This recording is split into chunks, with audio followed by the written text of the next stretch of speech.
Cricket commentator YouTuber Akash Chopra ಅವರು ಹಿಂದಿ ಛತ್ರಪತಿ ಶಿವಾಜಿ ಮಹಾರಾಜ್ ಅವ್ರ ಬಗ್ಗೆ ಚಾವಾ ಮೂವಿ ನೋಡಿ ಎಕ್ಸ್ ಪ್ಲಾಟ್ಫಾರ್ಮ್ ಅಲ್ಲಿ ಟ್ವೀಟ್ ಮಾಡಿದ್ರು. ಇಷ್ಟು ದೊಡ್ಡ ಗ್ರೇಟ್ ಮಹಾರಾಜನ್ ಬಗ್ಗೆ ನಮ್ಮ ಟೆಕ್ಸ್ಟ್ ಬುಕ್ ಅಲ್ಲಿ ಹೆಸರು ಸಹ ಇಲ್ಲ ಅಂತ. 7th ಸ್ಟ್ಯಾಂಡರ್ಡ್ ಇಂದ 10th ಸ್ಟ್ಯಾಂಡರ್ಡ್ ತನಕ 2ರಿಂದ 5 ಚಾಪ್ಟರ್ ಮುಗಲ್ಸ್ ಬಗ್ಗೆ ಓದಿಸ್ತಾರೆ ನಮ್ಮ ಸ್ಕೂಲ್ಗಳಲ್ಲಿ. ಇದೇನ್ ಶಾಕಿಂಗೇ ಅಲ್ಲ, ಯಾಕೆಂದ್ರೆ ನಾವು ಅದೇ ಓದಿರೋದು.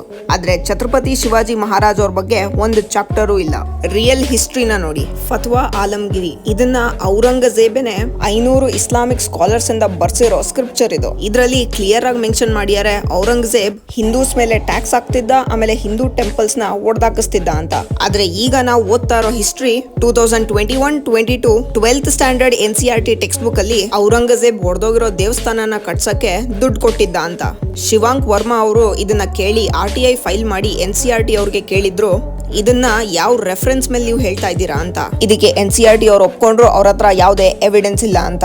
ಅಂದ್ರೆ ಬೇಕಾಗಿ ತಪ್ಪು ಇನ್ಫಾರ್ಮೇಶನ್ ನ ಸ್ಪ್ರೆಡ್ ಮಾಡ್ತಿರೋ ಕೆಲಸ ಇದು. ಮೊಘಲ್ಸ್ ತುಂಬಾ ಒಳ್ಳೆಯವರು ಅನ್ನೋ ಇಮೇಜ್ ನ ಪ್ರಿಂಟ್ ಮಾಡ್ತಾ ಇದ್ದಾರೆ.